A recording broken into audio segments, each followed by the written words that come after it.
The man who exposed the corruption of the Bielka-Peterson administration has stepped out of the shadows to fire a broadside at the new state government. Tony Fitzgerald says Campbell Newman's resounding victory gives him a wonderful opportunity for reform, but fears it's likely to be squandered.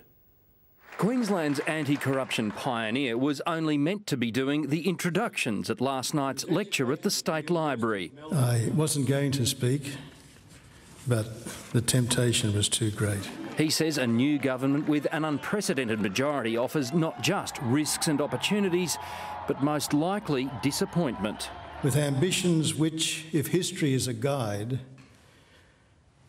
might exceed their talents and their experience. Look, I think we need to give them time under the leadership of these ministers to perform. The new Premier's decision to put people with strong LNP ties in charge of key government departments attracted scathing criticism. And the jobs for the boys' gravy train has already started. It's an assessment that's at odds with the Premier's promise of a return to transparent, accountable government.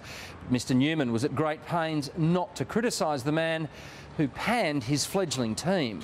He was very encouraged by a number of the accountability reforms that I was about to undertake. So, you know, he gave with one hand and he took with the other. But the greatest blast was reserved for the major political parties themselves and the people who run them. By pre-selecting favoured candidates who are willing to vote as directed. Mr Fitzgerald has only spoken publicly a handful of times in the past 2 decades.